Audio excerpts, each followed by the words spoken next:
Welcome to How to Survive with Danielle and Kristine, the show that teaches you how to survive the things that can kill you. Like old age. Yeah, right. They never say that. No. Right. How about a pounding atmospheric river storm? Oh.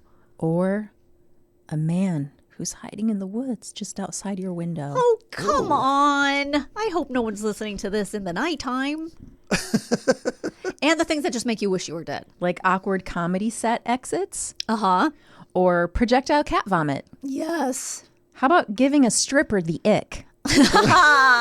Very good. Well, you know what doesn't give me the ick? Tell me. Our theme song. Oh, it gives me the opposite of the ick. What would that be? The yums? Sure, the yums. All right. Let's do it. Ground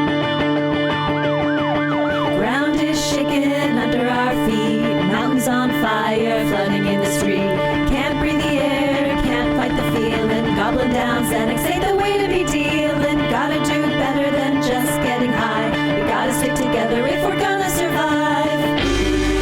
Ooh, how to survive. Ooh, how to survive. Hello. Oh my God, here we are. It's raining. We made it through the storm of 2025. It's raining kind of hard. Oh, it's intense. And you both are in stripes. Yeah, this isn't on a Freddy Krueger. No, but his is Purple sort of. Krueger. His is Krugery. Mine Yeah. is not as much. I love stripes, but now that I think of it, I think I only have tank tops that are stripes at this moment. Yeah. You gotta bone up on the stripes. I do. Well, I've got a really cute striped shirt that I think I'm gonna be passing off to you because Nice. it's a little tight on me, and I don't like it on me, the tightness, and I think it's gonna be just right for you. all right. I and then we welcome can it. be a and then we'll all threesome. bring in the stripes. So, before we started, you said that you once again win the award for worst start to the day. What happened? The Chaos Olympics. Yeah.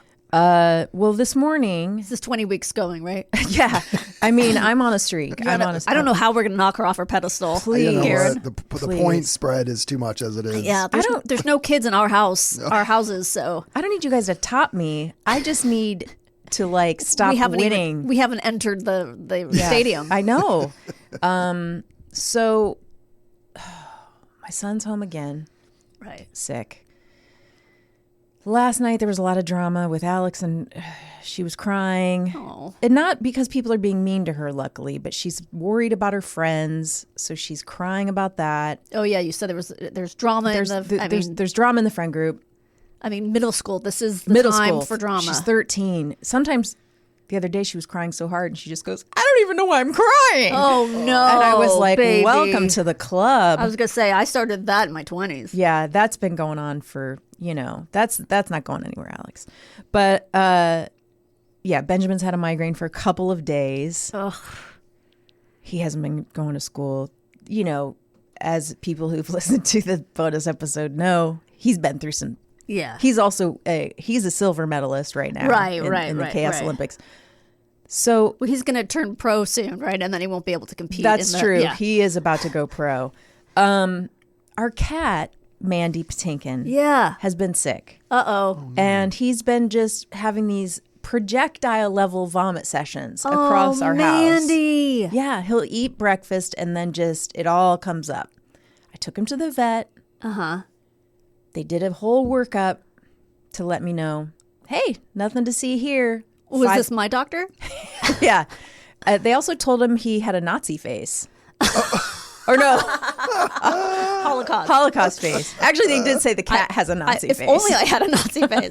Oh, really? The cat has resting Nazi face? The cat has resting. He actually does have resting Nazi face. He really looks like he's about to attack. And then he does sometimes. Oh.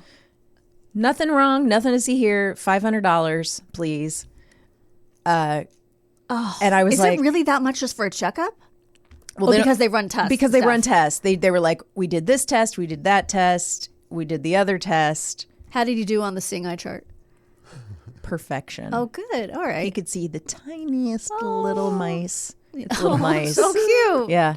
He's just like my mouse. I think that's a mouse. Yeah. Mouse. Okay. Good. Did great. They give him like some vitamin shots. Oh. We gave him some shots too to help him, just boost him up. Great. Okay. Come back home. We noticed it's always his wet food, because you give him a can of food, you give him some dry food. Mm-hmm. Always seems that he just eats the can. And so we go, is something wrong with the food? Let's try just cutting up some chicken for him. Okay. Some of our rotisserie chicken that's in the fridge. We give him some of that. He's fine. Oh. So we're like, maybe he just can't have the wet food. I looked it all up. I'm looking at different things that can make a cat get sick. And it seems like one of the things can be that he eats too fast. And I go, I bet he's eating too fast because the dog makes him like, we put the food up. He's skittish because the dog. But Manny's the Francis is always coming over like, hey, I could help you out with this. Right. And I think the cat's like, fuck off. And he's like, I got to eat this fast. Stressed out. So he was stressed.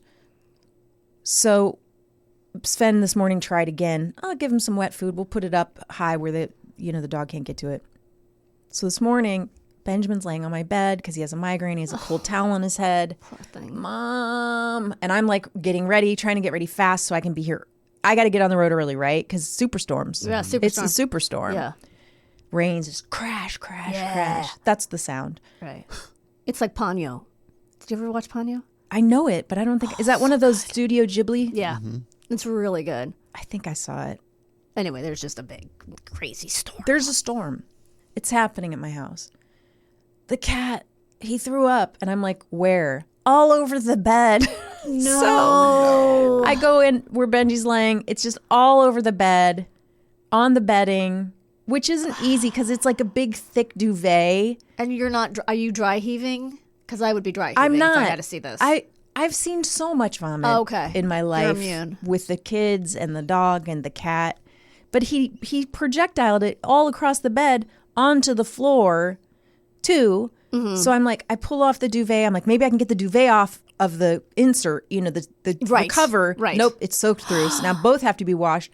And onto the sheet. So I'm like, Benji, go to your bed, go lay in there. The sheet, under the sheet, there's the mattress protector. Yes. Oh, it's on there. So now I have to take the mattress protector off. This is some thick barf. The mattress protector, do you guys have mattress protectors on your beds? Mm-hmm. It's zipped around the California King bed. So like I'm trying to pull this off, and there's also on top of the mattress, the pad. Right. So it's like, it's a whole system. It's like a Big Mac. Is the mattress, did it get onto the mattress? No. Oh, thank God. It didn't. So there's a pad on top of the mattress, like this foam thing. Because Sven's always like I'm the princess in the pea. Yeah. So he keeps stacking, being like, maybe if we put this on, you won't have pain all the time. Maybe if we add this, you won't have pain. Right. So I'm pulling it off. And then I'm like, I have to leave in 15 minutes. So I just put a towel to try to keep it from soaking more and just left it like that. Right. And I was like, sorry, Sven, because he was off taking Alex to school. So that was how I had to, and then I still had to clean up all the vomit on the floor. So I know I've seen this online for dogs where they have like a maze that they have to get the food through to slow them down. Yes. Do they have that for kitty cats? Feeder. We're going to get one. Okay. And we're going to see if... But you can't do that with wet food, right? I think you can. You can. You just have to clean it. It's like a rubber thing, and then you can just probably throw it in the dishwasher. Okay. I mean... Or just have Francis lick it clean. Francis lick it clean, which she would be more than happy to do. Sure. She just would look at it as part of her service work. Right. She's finally graduated. She's graduated. She's done. That's all she has to do. So... Forget the seizures. Yeah, I can't handle that. I can just clean this mat. So... Here I am. Another day in chaos. Sorry. It's okay.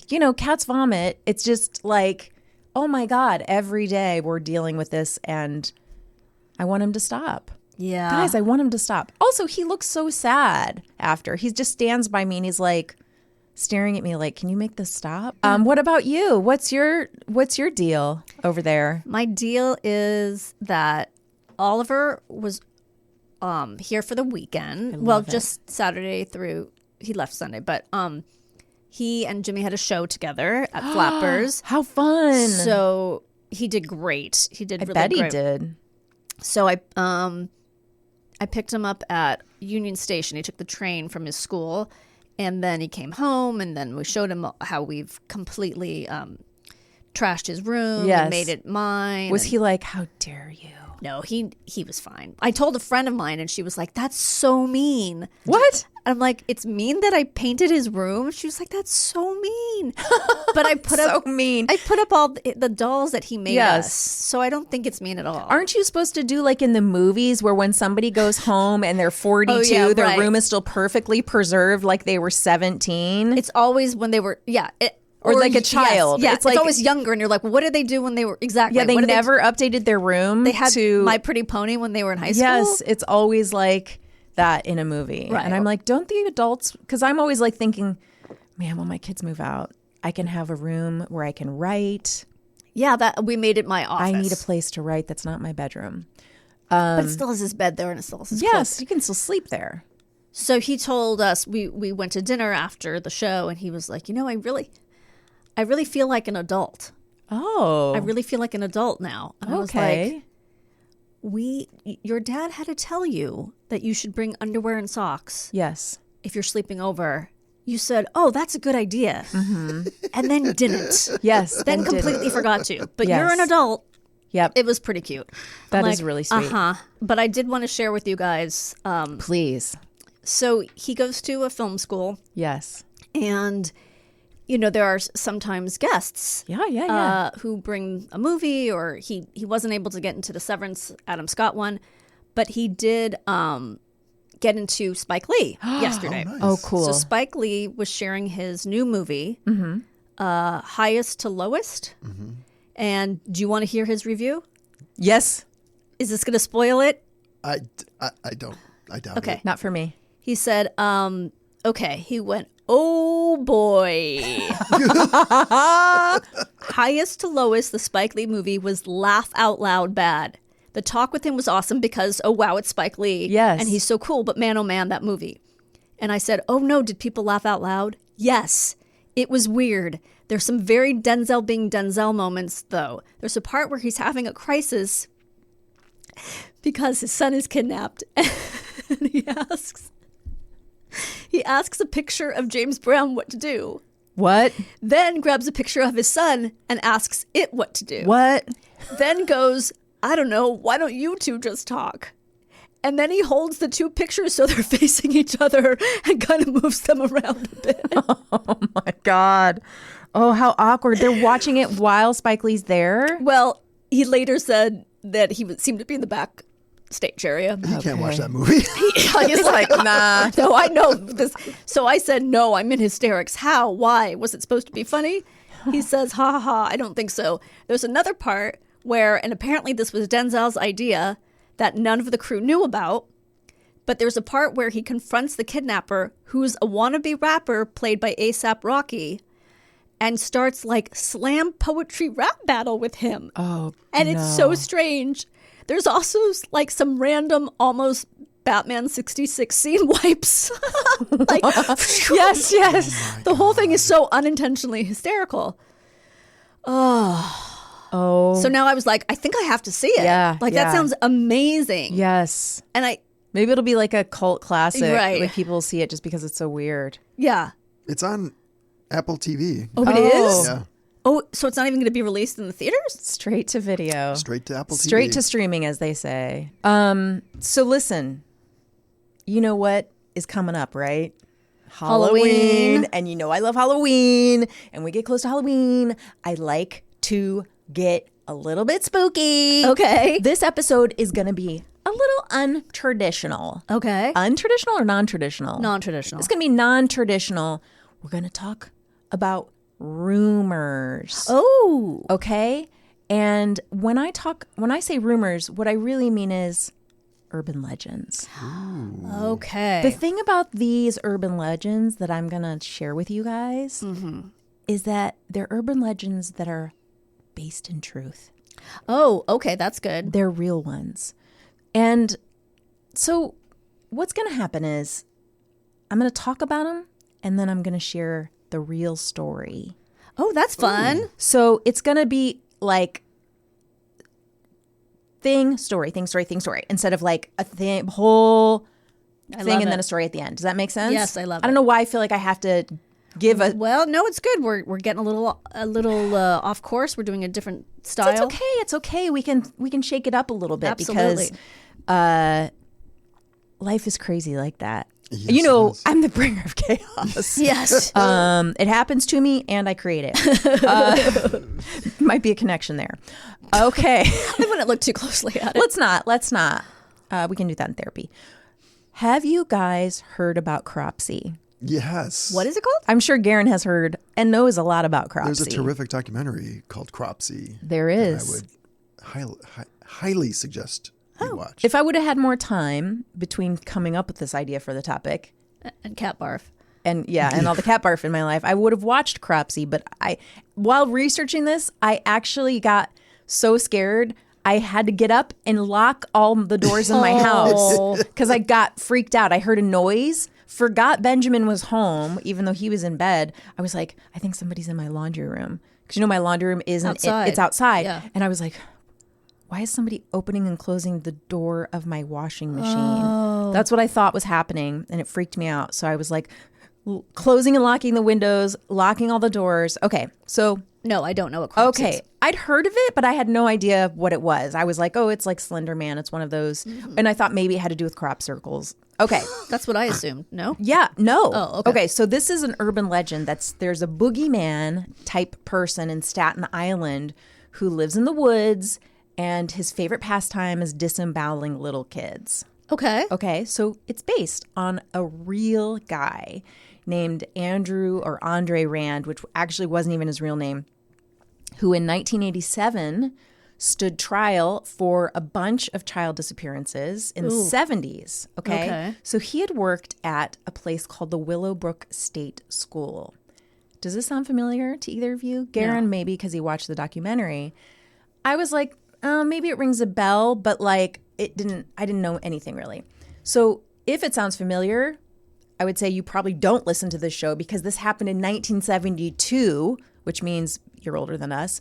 So Willowbrook was this mental institution that a very young Geraldo Rivera exposed in 1972. Oh, yes, I have heard about this. In his award-winning documentary. So he exposed them in this documentary that like won a Peabody Award and like launched his career as a journalist. I have heard of this. And what happened was there was a lawsuit that came out of it. John Lennon and Yoko Ono held a benefit concert for Willowbrook at Madison Square Garden for 2 nights that became Live New York City, which is a very famous concert film. Okay. Federal law was passed, the Civil Rights of Institutionalized Persons Act of 1980. So this documentary about Willowbrook changed disability rights for the better forever. Okay. And Willowbrook was eventually shut down. Okay. So that's... He never did anything good again. maybe did a couple good things before. Oh, yeah. He took a steep slide. Yeah, he did. He did. He did some journalism and then he was like, Yeah. and then he became like a super right-wing nut job, right? Okay. Is he dead? No. He's not, I don't think. Unless it happened recently. Because when I was looking at the footage for this documentary, which is very alarming, there was like a 25-year retrospective, or 50 years, because it was 50 years. Sorry. And I'm like, God, he must be in his 80s while they're talking to him right now. He's 82. There you go. Okay, so that was... So this was a mental institution. This is, a state mental institution for children and adults. And Okay. it was a horrific. And this did guy you- worked there. Okay, that was my That question. was like a big Willowbrook tangent I just went on. No, I got it. He worked there. I like to go on tangents. And he disemboweled some of the patients? No, that was the Cropsey urban legend. That's a spin on it. That's just what the stories that came out. So, okay, we're going to go back to Cropsey. So this creepy guy, Andrew. Andrew or Andrew? Yeah. I'm from the East Coast. He worked there. He lived in campsites near the school. If that isn't so fucking creepy, I don't know what. That's creepy. So a couple of women who worked there disappeared shortly after being seen in his company. And then A long list of local kids disappeared, like shortly after being seen around him, but not kids from Willowbrook, but like kids who were in like an apartment complex by where he camped were like playing in the hallway, and then they saw him by this guy, and then the next thing you know, the kid was gone. Okay. But only one child's body was actually found in connection with This Andre. guy. Or Andre. I don't understand. Why is there confusion about his name? I think it's in some places it was spelled like Andrew, and in some places it was spelled like Andre. Okay. And it's not his real name. He like changed his name. He had gotten in trouble for some other things. Oh boy. Changed his name. Right. He's in prison. He's serving 2 life sentences. He's still alive. I don't think he's ever going to get out. As Garen had said, there's a documentary called Cropsey. Roger Ebert, gave it some big thumbs up. It's very critically lauded. Okay. As a horror, a documentary that's scary and well done. But I mean, it's going to be very creepy. If you want to know more, the body under the bed. Ooh. So, okay, this urban legend involves staying in a hotel only to be awakened by a stench and realizing there's a dead body under your bed, in your room, or just rotting inside the mattress. Okay. Oh my God. Do you remember we had the guest? Yes, we did. God, why can't I grab her name right now? She was the Travelodge bearer. Yes. She's the author. I am sad that I can't. We'll pull it. And she told us about how they made it so now you can't put things under beds in hotels. Yes, but you could still lift the mattress. Those are probably hollow. You could still lift the mattress. Those aren't solid wood. It's not like they're... But isn't there a spring that would be connected? I don't know. I don't know either. I'm not aware. Well, here's something fun. This happens a lot, guys. Okay. If you want to go down a rabbit hole of Googling dead body hotel room, which I did, you can spend yourself an afternoon. Okay. But I'm just going to share one story from our friends at CNN, okay? When a tourist at a Tibetan hotel noticed a foul smell in his room and asked to move, little could he have guessed he would get caught up in a murder investigation. Whoa. Okay, so this guy spends half a day in his room wondering where a smell's coming from. And so initially he suspected either the bakery downstairs or perhaps his own feet. Oh my Imagine God. being that worried that your feet smell that bad. Wouldn't you? You could lift your foot. I mean, maybe he wasn't flexible. Haven't you ever been like somewhere and you smelled like Mexican food or something and you went and you said, "Is that me?" Yeah, you're like smelling your I've armpits. done that. Yeah. You're like, So do I need deodorant? Yeah. And then you're like, oh, it's chimichangas. Right, exactly. So spoiler alert, you know where this is going. There was a dead body under his bed. He didn't know that. He didn't find it. He checks into the hotel, which is reportedly popular among internet influencers, which I'm telling you guys, if I ever check into a hotel and they say this is popular among influencers, I'm leaving. Head for the hills. That's code for a dump. Yeah. Don't you think? If that's the thing they say about it? I don't know if it's code for a dump, but I would think it's code for that might be happening while I'm there, and I don't want teenagers taking pictures or whatever, 20-somethings. Yes. So this is in a place called Lhasa on April 20th, according to reports. This is this year in China's state-affiliated media. Oops. Okay. Sorry. I lost my place in my notes. Okay. So 2 days later, so after he's moved rooms, so they put him in a different room, he learns about the source of the smell because the investigators call him back to the original room because they want to question him. And he says, I asked them what happened, and they told me someone had died. So I asked them where. He told Shanghai News. They said, under my bed. Oh, my God. The police told him they'd open a murder investigation. He is not a suspect because the body had been lying there for days before his arrival. Jesus. So this case was pretty widely reported in China, and they had video footage of the arrest of their suspect on a train bound for a place called Lanzhou, a city of around 2,000. Andrew.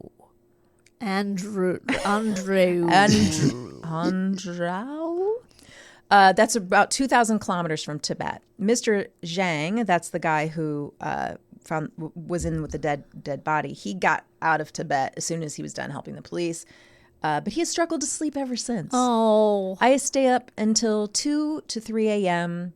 every morning, and the slightest movement wakes me up, he said. It left me in a bad mental state. I bet. What a pussy. Oh, you can't sleep with a dead body under you for... Idiot. Come on. I'm telling you, man, kids these days, they're just little snowflakes. Can't handle a dead body. Yeah.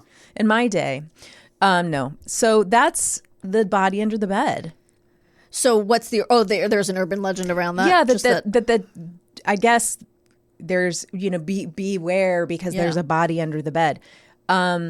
There was recently also, I didn't include this because it technically wasn't under the bed, but this just happened in Florida, of all places, that a family was staying at a resort and a guy had killed his girlfriend and shoved her in a closet.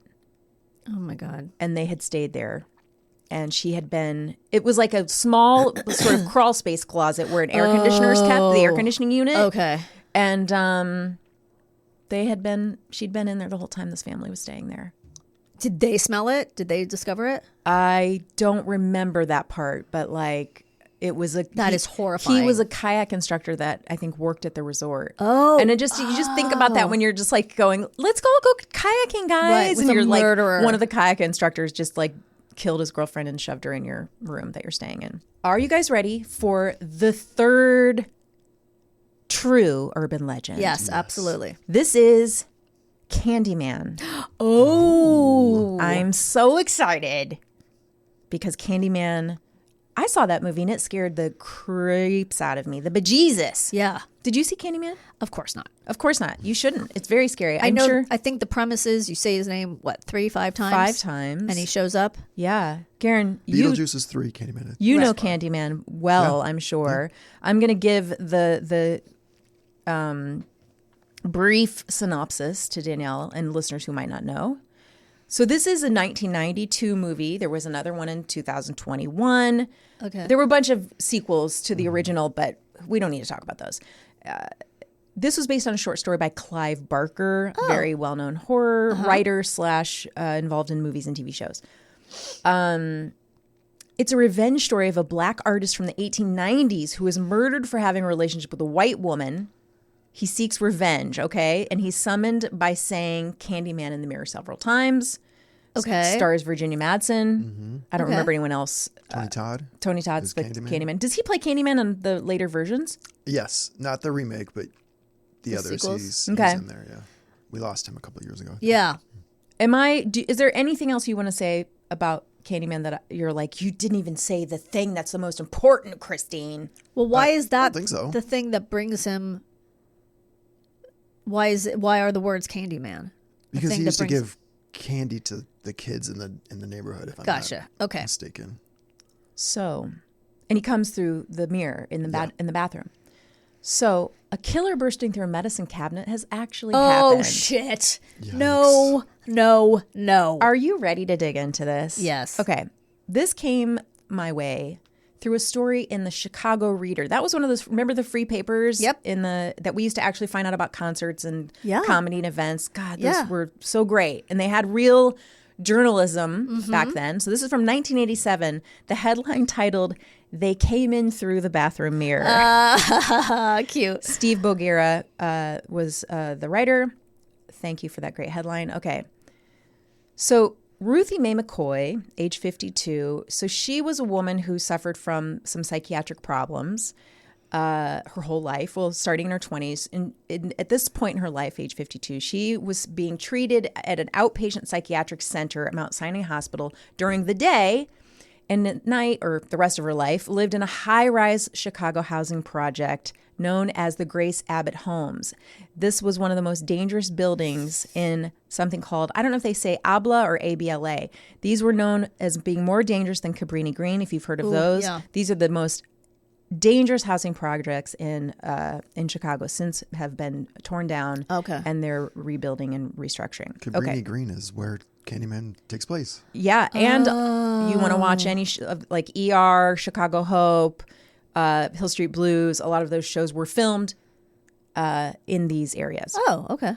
Okay, these buildings had broken elevators, pitch black stairwells, people doing cocaine and PCP on nearly every floor. Jeez. She lived at the end of a corridor on the 11th floor of her building. Very dangerous place to be, very vulnerable. At 8:45 in the evening, Chicago police got a 911 call from her. I'm a resident at 1440 West 13th Street, and some people next door are totally tearing this down, you know. What are they doing, ma'am? Asked the dispatcher. McCoy's response is unintelligible on the tape, but I guess the dispatcher could figure out the gist of what she was saying. They want to break in? He asked. Yeah, they throwed the cabinet down. From where? I'm in the projects. I'm on the other side. You can reach my bathroom. They want to come in through the bathroom. All right, ma'am. At what address? She gives the address again and says specifically the elevator's working. 1109. All right. What's your name, ma'am? Ruth McCoy. All right. I'll send the police. He assigned a district car to a disturbance with a neighbor. That he didn't report the call as a break-in may explain why police hadn't yet arrived at McCoy's door at 9:02 when another 911 call came in concerning the apartment. This one was from a woman who said she'd been walking down the hallway, heard gunshots from the apartment. Then at 9:04, another neighbor called to report gunshots. 2 more police cars headed to the scene.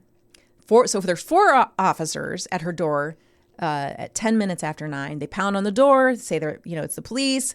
They're calling for her name. There's no answer. They're calling her phone. They're telling the dispatcher, we think somebody's maybe in there holding somebody. They're listening to the phone ring and ring. There's 2 more officers downstairs. They drive over to the office of the projects to try to get the key, but the key doesn't fit her lock. Okay. So the neighbors are saying, like, it's an elderly woman. She's 52. P.S. They're like, she always answers her door. And the police say to the dispatcher in a hesitant voice, there's no answer. So I don't know if maybe she answered the wrong person or what. And so at 9:48, the police left the building. Why didn't they break down the door? If you suspect, that's legal. They just left. What the fuck? They just left. The following evening, police got a call from her neighbor, who's her friend, and she said, Ruthie always swings by and says hi. Every morning, something's wrong. About half a dozen police officers show up, and 4 or 5 of the security guards from the project she lives in, they knock. They call her name, it goes unanswered. Most of the police officers think they should break down the door, but the security guards are like, no, don't do that because, the tenant might sue if you break in. Jesus. And if you bust down the door, you're going to have to get somebody up here to secure it. They shrug and leave. Oh, my God. The security guys don't have access to the keys? So the key they have doesn't fit the lock. So she changed it.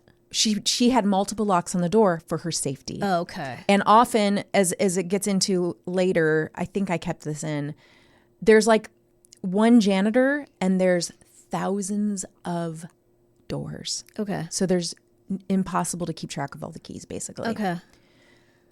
Next day, so this is day 3, the neighbor calls the project office and is like, something is wrong. So finally at 1 p.m., an official from the building arrives at the door with a carpenter who drills through the lock. They find her in the bedroom, lying on her side in a pool of blood, a hand over her chest, one shoe on, one shoe off. She's been shot 4 times. Her cause of death was internal bleeding. The coroner said she probably wouldn't have survived, even if she had been taken quickly to the hospital. Probably. Right. But maybe she would have. Maybe. Who? We'll never know. So she was one of 3 killings in that housing project just that month, and there was really no coverage of it. What made the killing newsworthy was the fact that detectives determined that McCoy's killers had entered her apartment through her medicine cabinet. What the actual fuck? They removed the cabinet in the adjacent apartment, broke through her cabinet, and climbed through the wall into her apartment. Nobody in the building was shocked, said the janitor. He prefers anonymity, they said, so they will just call him the janitor. He says, you get desensitized by what goes on here every day. By the way, this article is massive. It's like 35 pages. If people want to read it, it's really interesting, except the way that's written. This was written in 1987, so there is some alarming language in how it refers to the people who live in it's like 100% black people that live in these buildings, and the way they're referred to. there is a lot of language that is alarming. You mean like 52 is elderly? And they're often talked about as being animals. Oh, Jesus It's Christ. very upsetting. And not the writer. It's not the writer. It's quotes. It's just a lot of it is really alarming. He says, it's a way to go from one apartment to the next, even if you're not killing nobody, the janitor says. So people are doing this to steal from other people. That I get, but why kill her?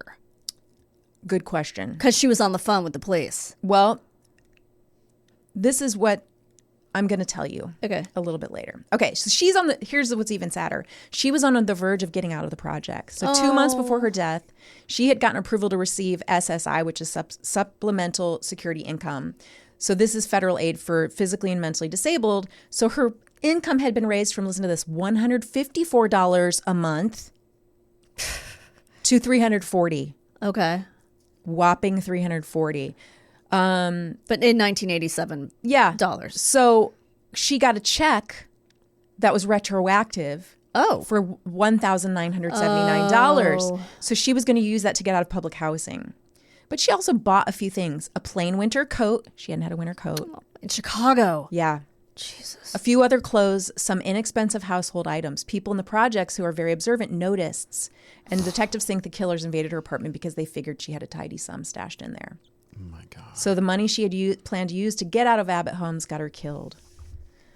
I thought this was really alarming. There was a story about a woman who every night would tie a rope to the bathroom door at bedtime, pull the door shut, and tie the other end to her kid's bunk bed. Jesus And then she'd put out a pail of water for her kids to use as a nighttime toilet.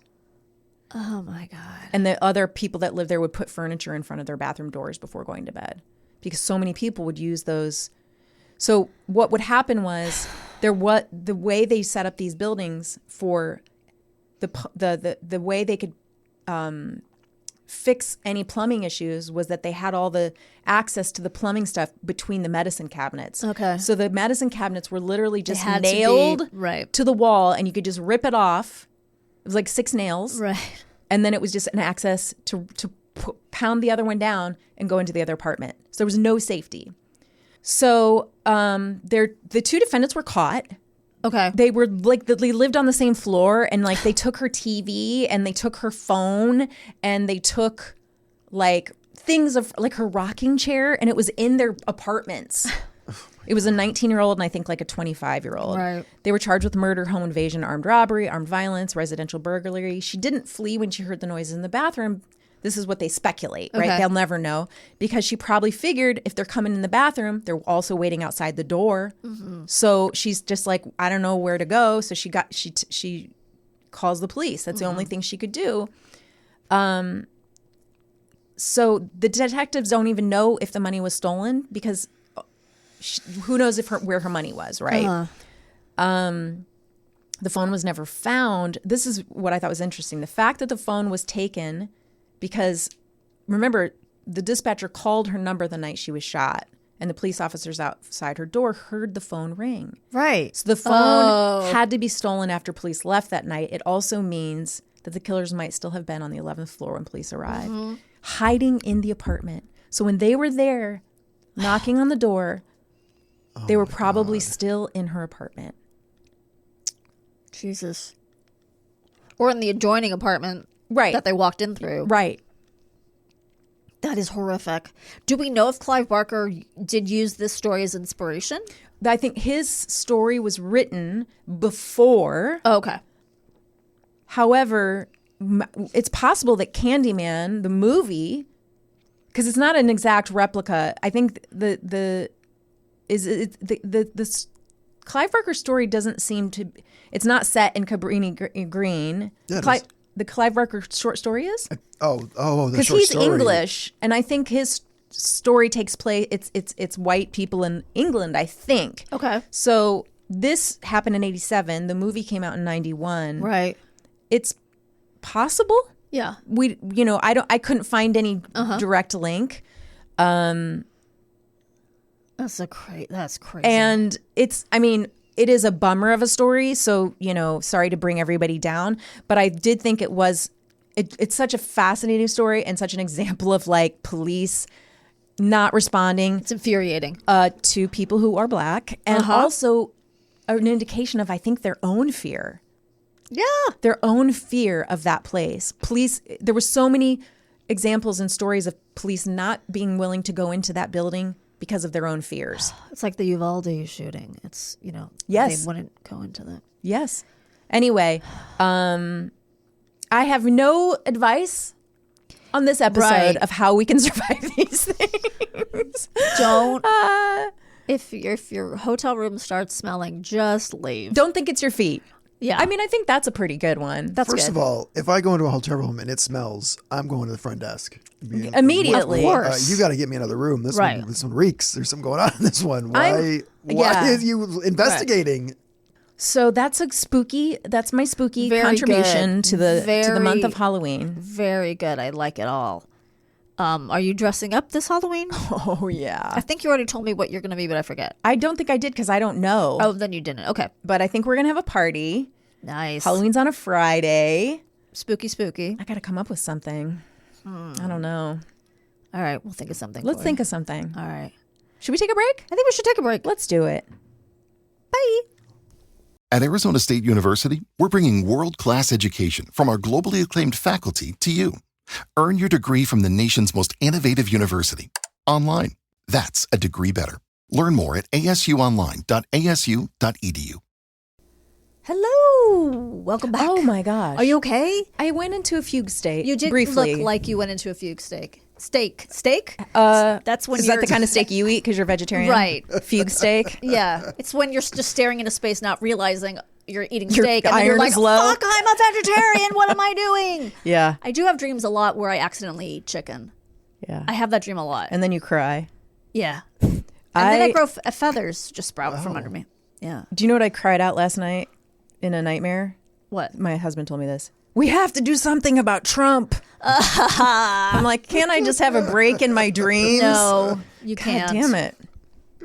I love that he had one moment in his stupid life where he accomplished something, and he couldn't even be presidential during the whole Gaza thing. He, the ceasefire, which he thinks is the end of the war, which it absolutely might not be at all the end of the war, but he starts talking to, I don't know who it was, someone from another country, and he starts saying, yeah, I talk to them about crime. They don't know about crime. They don't even know what I'm talking about. They don't understand what crime is. They don't know what crime is because we have all the crime. And I'm like, you motherfucker, you're in Egypt. Stop talking about Portland. Yeah. Like, you asshole. And they're all in Barney costumes, dancing. I know, with that's- rainbow flags. that's the best. He's like, you see our crime? Anyway, how was your Okay. break? Oh, magnificent. Was it? Yeah. Magnificent. Best break ever. C'est magnifique. All right. Well, on the first half of the show, we talked about how to survive rumors. Yeah, we did it. And now we're going to talk about how to survive tumors. See how we did that? See? With our guest, Well Kevin done. Avery. Hi, Kevin. That was just brilliantly. Right? I didn't know where you were going with that. Rumors also a great song from the 80s. if you Great remember. album.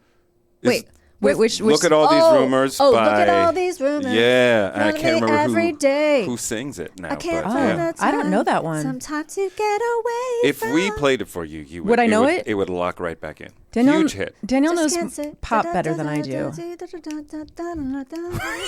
knows the whole song. Yeah. I But I can't- stopped at look at all these rumors. That was it for me. Yeah. Oh, it's driving me crazy. Did you find out who Darren? it is? Yeah. I can't remember if it's a band or if it's a solo. I think it's Is it a one-hit wonder? I don't know because I can't remember. My phone is going. All right, we'll get to it Okay, later. we'll figure it maybe out. the song doesn't exist. Maybe you just wrote it and off she verses, went yeah. off of it. Yeah. This is some improv in action. Yeah. The important thing to know is that Kevin is a comedian, an actor, a writer. He has written on The Great North, Oh, I love that show. which our Thanks. previous guest, Kevin Sesha, also writes Yes. on. Yeah.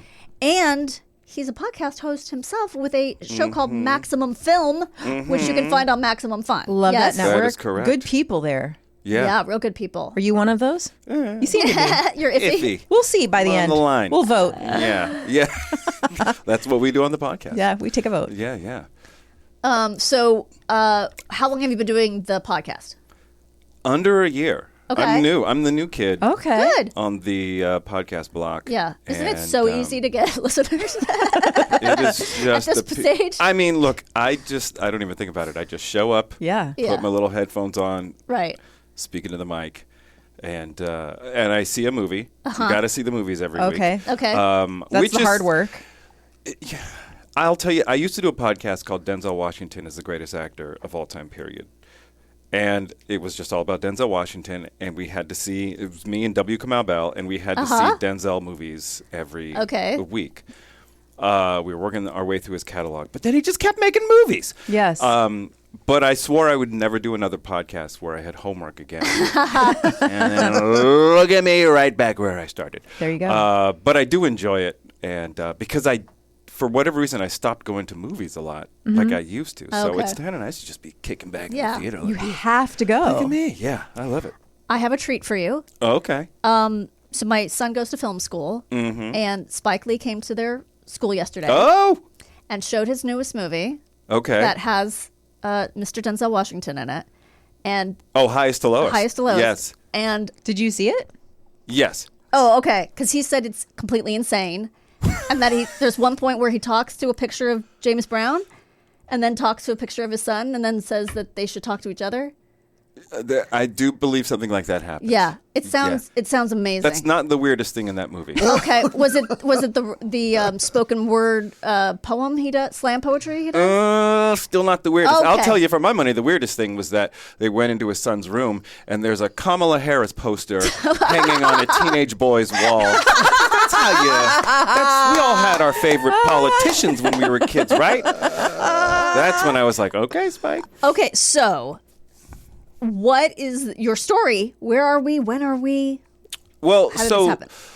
Look, I'll start with the end or the moral of the story, which is how do you survive a tumor in your leg? Just go to the doctor. If you just show up, if you just go to the doctor, you could save yourself a ton of heartache and stress. At some point, this is years ago, so also I'm fine. Okay. Everything is okay. Good. But I had this lump on my left leg for it. I don't remember when it first started appearing, but it just was there. And like if my leg was straight, you couldn't see it. My leg, if I'm sitting or whatever, you could see this sort of dome coming up out of this, like just above my left knee. Okay. I was kind of worried about it, but I was still young enough so that I was like, I'm fine. And then I went to a friend, a friend's husband was studying. He was a chiropractic med student or whatever, and he needed to do physicals to pass his, whatever. So she's like, well, you go to Doug and do that. And I went to him, and I showed it to him. I was like, hey, what do you think of this, huh? Yeah. And I asked specifically, do you think this is like cancer or tumor or anything like that? Nah, just probably a bunch of, this looks like a bunch of damaged tissue that's a clustered tissue or whatever from like a sports injury or whatever. I was going to say, did you play sports at some point? I played point? football briefly in high school, ran a little bit of track. I was a break dancer. Damn. And I tore all the ligaments in my right knee when I was doing that. So it was believable that, it could just be scar tissue or something. He told me what I wanted to hear. Right. Which is, you're fine, scat. And so I left. And years went by. And this thing just, I'll just let a thing. And so I'll tell you what finally made me go to the doctor. I was at a strip club. Uh-huh. I was getting a lap dance, as you do. Uh-huh. And it got bigger. The dancer, it was at full capacity. Wait a minute, this isn't a story about a tumor. And I remember the dancer kind of doing her thing, and she put her hand on my leg to kind of hold herself up, and she felt it, and she did that thing where, when you're not paying attention and you brush by something weird and you instantly recoil, like your body tenses up in that. Yeah, and I could feel her do that, and then just slightly, wasn't even looking at it, just like, I don't know what this is, but I'm getting out of this territory. And that's when I was like, oh, I've creeped out this stripper. She didn't say she was going through med school. She did not.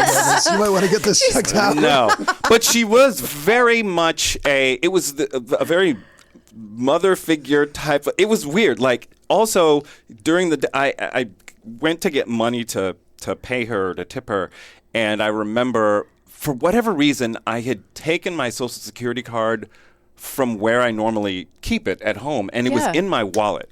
I don't know if I had been traveling and I was like, I need this for whatever.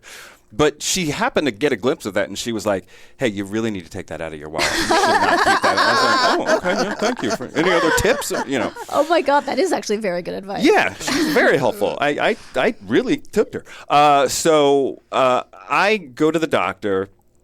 I'm thinking I can go in there and they'll just take it out like it's not a thing. And he's like, no, you got to go. He sends me to another guy. And, can I ask a question? Sure. Is it like squishy or is it hard? It was firm enough, and it's not squishy, but it's not, it wasn't super hard, but it was kind of firm. Okay. So it was sort of on the line, and that was the thing. As the more I had this looked at, the more the doctors were like, we can't really tell if this is okay or if this is trouble. Right. And so this guy sends me to some sort of specialist at St. Francis Hospital in San Francisco. I made a handful of mistakes in the course of this. First, just not going to the doctor right away. The second, I was terribly nervous about going to this doctor. I had a crush on this girl at the time, Stephanie. Okay. We had become just friends. Uh-huh. But I still was holding on to hope, y'all. Uh-huh. And so but we were also really close. I was scared. And I said, will you take me to the doctor? Yes, I will. She brings me. We sit we're sitting in the waiting room waiting to go out, and then they call my name, and she's like, okay, I'll see you in a minute. She's got a little magazine, and I'm like, no, come with me. Someone who had forgotten how the doctors work, because we get in there, she's sitting on the other side of the room, and I'm like laid back on the table, and the guy's looking at me, and he's like, go ahead and take your shirt off. I'm like, oh, hey, I don't. Okay, and I was not in the best shape, so I was like, I don't know if you noticed, but there's a lady. Right. But fine, whatever. He doesn't assume that you're bringing your platonic friend into the... like we're going on a date to the doctor's office. And then he's like, go ahead, slip your pants down a little bit. And I literally see like the magazine just come down, her eyes peeking over like some noir detective. So I get through that. And I go on with my life, and a couple of days later, they have me do it like a scan and all this stuff, And I was at my day job. I had this day job at the time, and I get a call, and it was just an office, just a 9-to-5 office gig. I missed his call. He leaves a message. So I got the scan, and I just remember he says, it could be benign, but the scan doesn't look good. Oh, on a message? Oh, what? Hey, he was busy. I don't know. Okay. So I just remember I grabbed my bag and I just walked out of the. I didn't tell anyone I was there. I was just like shut down, and I left. I talked to him later, and he was like, all right, don't worry about it. I'm going to send you to the top guy. The head of oncology at Stanford. Okay. The top guy. And that's when I'm like, oh, shit. Oh, no. That's not good. That's like doesn't make you feel better in a way. No. Yeah. It's weird. It's like, yes, I'll be in good hands, but I want to send me to your mechanic friend. Yeah, I'm not worried. Yeah, it's so not a big deal. Yeah, let's go to Sears. Have him look at it. So I go to this guy, and they poke and prod. And again, every time, well, we think it could, I don't really, I'm not sure. And eventually, so we schedule the surgery to have it removed. And first, I was not prepared for the whole process of just the tests and exams and stuff. Like I remember at one point they put me in this machine to have I think it was an MRI. Uh-huh. And they inject you with with a contrast. Right. Yes. And so is that the MRI? Because there are two of them. Yes. Okay, yeah.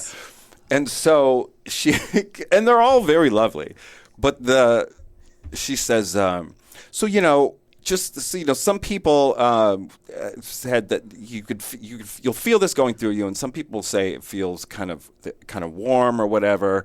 And I was like, okay. And again, I'm still always on edge here. Uh-huh. And as she's leaving, the last thing she says is, yes, and most people say they feel it in their groin. Okay, bye. And she shuts the door, and I'm like, what? Hot balls? Is that what did you just told me that and ran out of the room? And sure enough, but you know what? didn't feel bad. I was going to say, it sounds pleasant. It was kind of, I was like, this is a bonus. Yeah, I wasn't mad at it. But so we go to get this thing taken out, and I just remember the morning of surgery, I'm terrified. I mean, just every day I had to go to the hospital. I was, what they say about men is true. Look, it's scary for anybody getting surgery or doing that, but we are not built to handle. I think women, especially earlier in your lives, you guys are going to the doctor more regularly. You're dealing with more, just all the shit, all the pain, and men are just like, and I'm not a hypochondriac. But even though some friends would say different, but if there is a thing that is wrong with me, I take it to the... Oh, you're like, it's the cancer. worst. Yes. Yeah. Okay. If I sprain my ankle, I'm like, do I have rickets? Like, I don't, or whatever the thing would be, And so, look, it's serious. But I remember sitting in the, waiting to see the doctor. And we were in, a cafeteria at one point. And I see a guy I went to high school with. And it'd been a while. And I was like, yeah, that's Glenn. But I'm so sad. And I just couldn't live it. I was like, oh, well, so long. I'll see him in another 10 years or whatever the hell. So, was Stephanie with you on the day of the surgery? Stephanie, I would not see Stephanie again for many years. Oh, okay. She was like, this is too heavy for me. This is a lot. No, I think we hung out again one other time, and that. And then it was a while. So I went to take this thing out, and one by one they march in everybody who's going to have anything to do with the removal and stuff, and the first couple of people you get you're a comedian? Oh, you don't look funny to me, and I'm like, let's throttle back everybody. Yeah, and just then give me the anesthesia now. But then, and the anesthesiologist shows up. And it's this woman, I don't want to even say her name, but she was lovely. Okay. And Dr. A, I'll call her. And immediately I'm like, who is this? I'm charmed by the lovely Dr. A. And Stephanie, who? Yeah. And so Stephanie's in the corner with a magazine like, who the hell is this anesthesiologist? But... she tells me she's got this soft, relaxing voice, and I'm in my gown, and my parents and my brother are all around, and then she does this thing where she goes, she's like, the last thing she says, "We're gonna take good care of you," and she just softly squeezes my hand, and I'm like, not around my family. I'm already warm in my balls. And they yes, and so they reel me in. Another guy shows up and he's like, "You're gonna feel a little drunk. I'm gonna put you in this chair and we're gonna." And that kicked in. Yeah. And I was like, "Oh well, I want to have surgery every day." Right. They get me in the room, and the last thing I remember thinking, you do the countdown or whatever, and I was like, "Where's that one cute doc?" And then I was out, and then they took the thing out. Now I couldn't walk for another 2 weeks. It was pretty. It was tough. I was living with my parents at the time while I was healing. So in the 2-week period that I was with them, they had to help me out and do the thing, and and I was spending a lot of time with my mom, who, it was like we're waiting to get the call, right, on what this thing actually was. Benign, is it? Yeah. And I just remember I'm laying on the couch, my mom is sitting in her chair watching HGTV and Matlock and Murder, She Wrote. And I remember the middle of the week, I was looking all sad, and she's like, you can be fine, and da-da-da. And then she goes, she said, a commercial, Matlock, we're watching Matlock, commercial comes on, and she says, just hang tight, and they'll call us in a couple of days and let us know what type of cancer it is. Oh. And I went, thanks, Mom. And I went, cancer? And she was like, yeah. You didn't know? Yeah, it's cancer. Like in the most casual. Mom. You know, people, yeah, you didn't know that. Yeah, no, they put nutmeg in that. Like that type of. And I was like, wait, but I didn't know. And then Matlock, and she's back. Okay, hold on now. And she's back in, and I was like, oh my God. But wait, are you saying you hadn't considered that it was cancer? Yes, but I thought there could still be a. Well, right. I think I was hanging on. But she was convinced it was cancer. Just they what kind? told her. I think what happened is the doctor. There's the other thing. There's other way to survive. Pay attention as best you can. The doctor told them, and then I suspect the doctor also told me. Oh, but you were. But I was grogged up in recovery and on medication or whatever. So I was like, yeah, sounds great. And so I think everyone just assumed I knew. Oh, that's insane. Okay. Yeah, and so end of the week. I mean, I take comfort in how laxed people were because, you know, it's like when you're on a plane and you feel heavy turbulence, you look up at the flight attendants, and if they're not tripping, it's like, they all look relaxed. Yeah, enjoy my cocktail and let's go. And so I remember getting this call. I want to say it's a Friday, but and my mom answers, and yes, he's here. And it feels so tense and dramatic. Oh. And she hands me the phone, and yes. and this is what the head nurse said to me. You're good. I was like, what? What? You're good. It's a benign schwannoma. Yeah, you're fine. Okay. Yeah. So, cool. Yep. All right, talk to you later. And so that was it. So it wasn't cancer. It was not. Yeah. So why did they tell you all it was cancer? They were, I think it had all the signs. Oh. Okay. And also, who knows what happens to something when you keep it in your leg for 7 years? Maybe you incubated it Yes. enough. I mean, yeah. You protected it. A chick could have hatched out of there. Could have just, it was an egg. It's just your twin brother from the womb. There were some teeth in there. It's Kelvin. So I was suddenly, I'll tell you something. You will never feel more powerful in your life than when you have a near-death experience or something that skirts what could be, and then you're told, I'm okay. Oh, what amazing feeling. I was just, but the further you get from that moment, the more you will forget. It's that thing, it's like that trope where suddenly the memory gets hazy and, and so I have to try to remind myself every day. We need to give you another tumor. Remember, please God, no. Just smoke in his mouth. But the other lesson I learned is after surgery, don't fly. Oh. Give it a while. At least when they remove something from your body, because that leaves space, and then there's fluid, and there's a whole thing, and it was gross. I had to have a drain for like the first couple of weeks. I had to change it out. It's gross. Sorry, everybody. That's okay. But, I went back on the road 6 weeks after surgery, and I could walk again. I could, but like, I flew to Portland, and the club.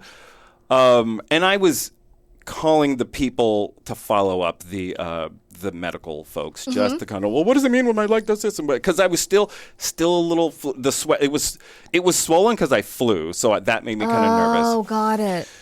But, I'm pretty much in the clear. Except about 2 or 3 days into the week that I was performing there, I'm on stage. And I'm doing some goofy joke. I never even, whatever. And I remember I stomped my foot on the stage for whatever reason. Yeah. And I was looking up as I did it, and then suddenly my leg. And this is in a packed. There are about 300-400 people sitting in this thing, and I'm above them. I'm sort of like head level the stage, And suddenly my leg feels hot and wet. Oh, God. Oh, God. And as I'm looking up, and they're laughing at whatever goofy thing I said, and I was like, wow, it feels like my leg just exploded. But, I mean, we know from what science tells us that's not possible. And then I look down, and I'm standing in a pool of my own, like, Fluids. blood and fluid. Oh, no. Holy shit. And that is what I said. Yes. And And as the laughter died down, I was like, "Hey, guys, I have to go. That's my time. I have a medical emergency," and they got real quiet. And I looked down at the fluid on the stage, and I was like, "My water just broke." And then, just immediately forgot that this guy's in peril. And so I dragged myself off stage, get to the kitchen. In the kitchen, pull the pants down in full view of staff, whoever, and there's a big, just open, Saving Private Ryan wound in my leg. Look at diorama. Was it the stitches burst? It had dehisced, I believe, is the official, professional term. Yeah. The stitches had closed. It was a nice seam too. They really hooked me up. And but it still had not completely healed enough, and so it popped open. From the flying, had it gotten from the flying? I think too much put pressure on it and all that stuff, and so you don't go stomping around when that happens. And so I was freaking out. Sure, I didn't know. I had a towel with me. Because I'm one of those comics, and I remember a preacher just grabbing and used for sweat or when your leg explodes. Right. And so I remember okay, I'm going to look at this thing. I've never experienced this before. I'm not generally squeamish, but I'm like, am I going to pass out when I see this or whatever? And so I took a glance, saw it, and then immediately covered it with the towel. Oh God! And they called an ambulance, and these guys showed up. There was a woman there I'd met through a friend. I'd hung out with her and their little group of friends before. She happened to be at the club on a date. Okay. She shows up in the kitchen. Oh. And is kneeling beside me like, "What's happening? Are you okay?" This woman's like, "I'll meet you at the hospital." What? She was, thank God for her. I'm in the back of this thing, and the driver, or the guy in the back with me, this long-haired dude, and he's like, "So how long you been doing comedy, man?" I'm not sure you were in an ambulance. I know, right? He was in the back of a Grateful Dead bus. Oh, whoops, I was trafficked. And this guy goes, "Where's my liver?" "What do you think? How long you been doing comedy?" And I figure, okay, he's trying to calm me down and stuff like that. I was like, 7-8 years or however long it's been. And he goes, Yeah, I get it, touring and everything like that.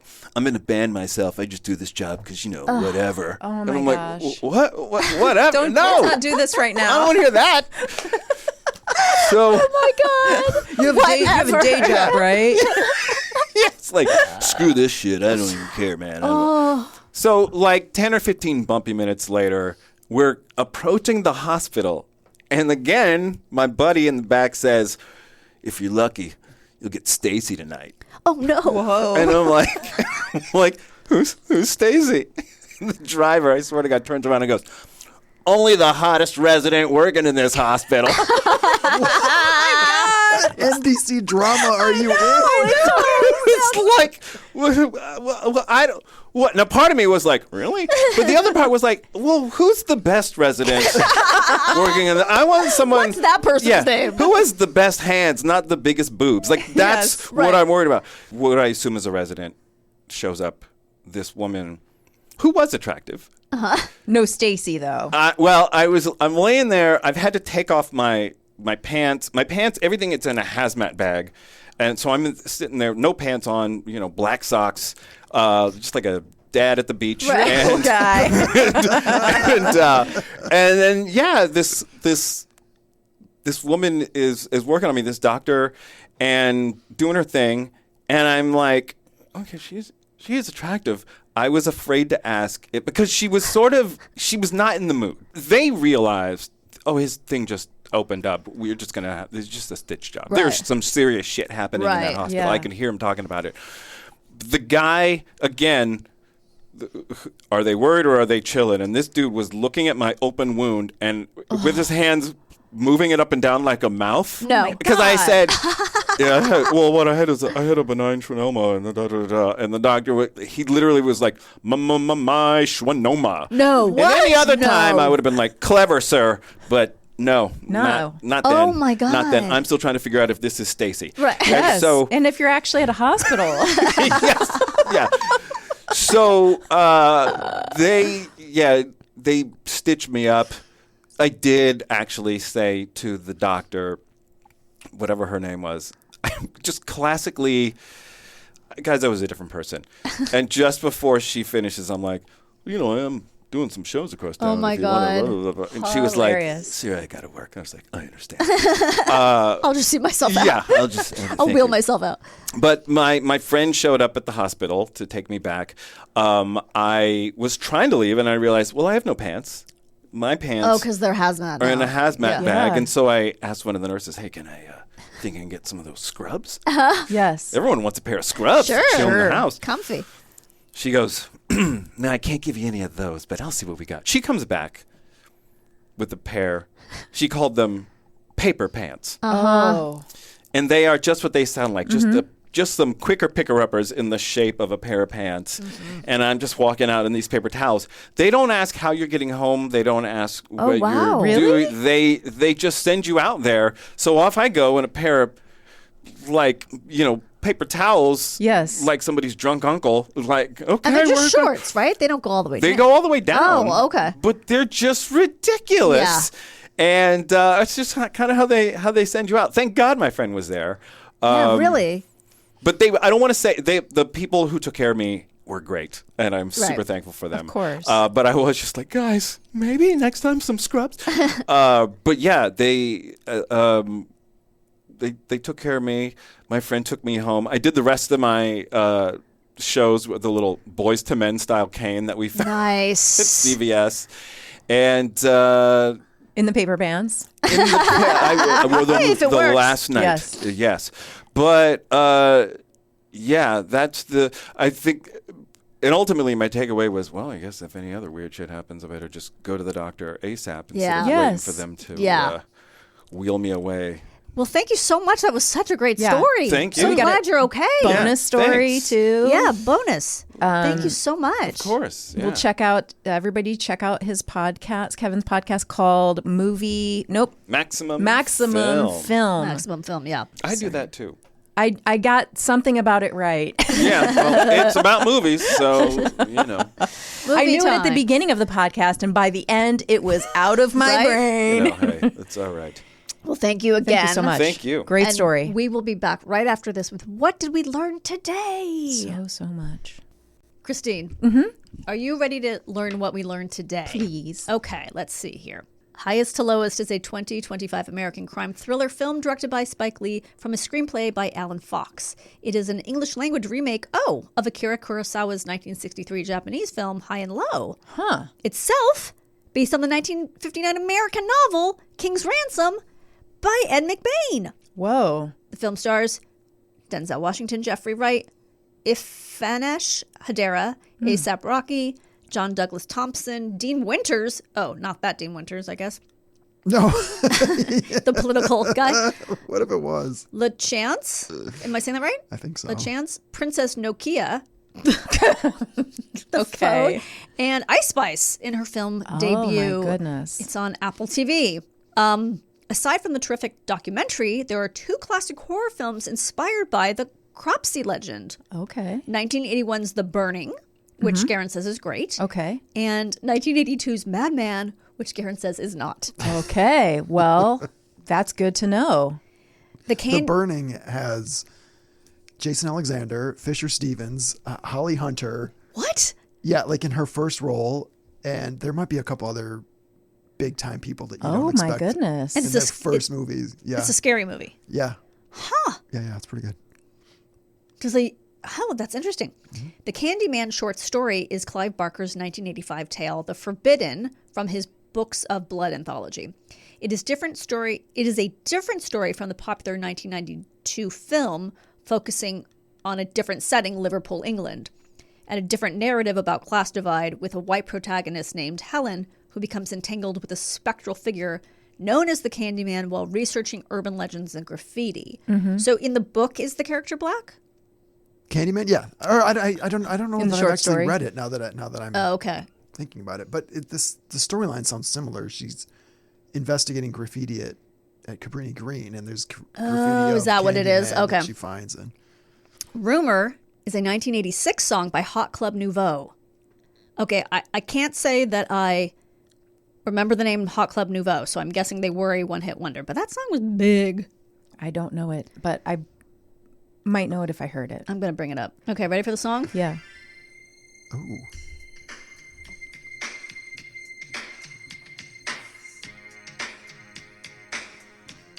It's Rumors with an S.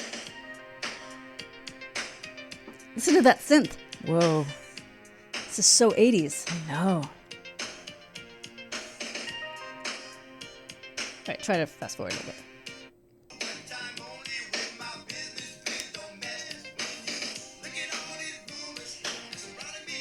No? Wow. Some time to get away from all these rumors. Take it no more. My best friend said. All right. Okay. I have never heard this I song. don't think I have either, and I kind of expected it to be a female singer for some Me reason. too. Maybe That because we was heard Danielle shocking. singing it with her Maybe. sweet pipes, and then My sweet pipes. your sweet pipes. Have a great week. Yes. Thank you. I want to give a shout out to our new Patreon members. Thank you for joining. Awesome. Enjoy that sweet, sweet extra bonus content and bonus Yes. episodes. We're going to put together a very hauntingly Halloween bonus episode. Oh, spooky. It's going to be so spooky. It's going to scare your pants off. Oh, boy. I better wear clean underwear that day. Yeah, yeah. Take a note from my son who needs to do that. I don't know yet. We'll put it together. It's going to be great. Okay. Garen, are you going to dress up for Halloween? There's talk. Oh God. I don't know what. Did I get y'all verklempt? A little bit. I was thinking about.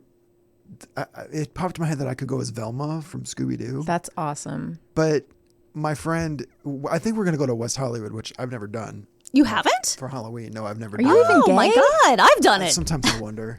We're not sure. But I'm like, she's going as a cat, and I'm like, well, I can't That's just so be boring. Velma. I can't just go You could. Velma alone without. Well, without if you a Scooby crew. have, right, you should go with the crew. But she can't go as Scoob. Yeah, ask her to seems be like she's Scoob. pretty heart set on All right, so a boring. cat. I don't All know. right. I don't know why. So what's So the I don't know backup yet. plan? I don't know yet. We'll see. I mean, for Velma, you gotta get a wig, Yeah. and you just need an orange turtleneck sweater Yeah. and The a last miniskirt. time I dressed up as a traditionally orange cartoon character, it was disastrous. Why? And that was when I was going to be Marcy from Charlie Brown. Oh yeah, what happened? Boy, I looked like somebody who decided to dress as Marcy and then go on a killing spree. I looked like an absolute Why? monster. I don't Why know. did you look scary? The wig thing I was wearing was horrific. no. I don't think I even shaved, so I think I was still like scruffy. I looked like a psychopath. Oh and my nobody knew what God. I was. That's- Like, are you a roadie? I'm like, I mean, because no. Marcy doesn't even have like a memorable outfit. At least Velma has a memorable outfit. Yeah, Marcy's just a T-shirt, and because Jess was supposed to be Peppermint Patty, and I don't think her Peppermint Patty passed Again, muster. these It are ruined not- mine. Unless you're wearing a mask. I mean, these are not no. easy to recognize characters. No. And what did you say? You don't know yet. Yeah, I haven't figured it out. All right. Well, if you need to spitball some ideas, I will listen. I will. You're like, suggest don't some talk, things. don't talk to me. No. Yeah. Good luck. I don't want to hear about it. Yeah, I gotta come up with something. So Okay. it's gonna be in the next couple days. All I'll right. figure I it was out. like an 80s horror guy, like with a cut-off jersey and some short shorts and tube socks. Yeah, but then you need blood or something, right? Well, I'd have to be. Well, if I'm dead, I mean, I guess I could be. Oh, you're gonna be a the dead- victim. Okay. Oh, that's fun. Yeah, then I can have blood all over me. Yeah. It's gonna be cold though. I don't know. Do you really want to do a cutoff shirt we don't outside? know. We don't know how cold it's gonna be. But at I think- night. yeah. I think you could just. Do you really want to do a cutoff shirt? Period. Well, it was your idea. that might be the end of the sentence. I was actually like, this is what my thought process was. Wow, that's really ballsy. He must feel so comfortable in his skin. He's going to wear a cut-off shirt. And then I went, no, it's going to be too cold. Then the mom came out. Yes, it's going to be too cold. Oh, I told Chris this, but I'll just, speaking of mom. So when Oliver was here this weekend, I said, no, I'm going to ask you. I said, I can't believe I'm asking you this, but are you eating vegetables? And he was like, yes, Mom, of course I'm eating vegetables. And I was like, yeah, but just think about how worse that question could have been. Aren't you glad it was just, are you eating vegetables? Yeah. So many other questions could have been worse. Yep. That's pretty mild. All right. Well, let's reconvene. Yeah. And we'll all have some big announcements about Halloween. Sure. Until next time. Remain calm.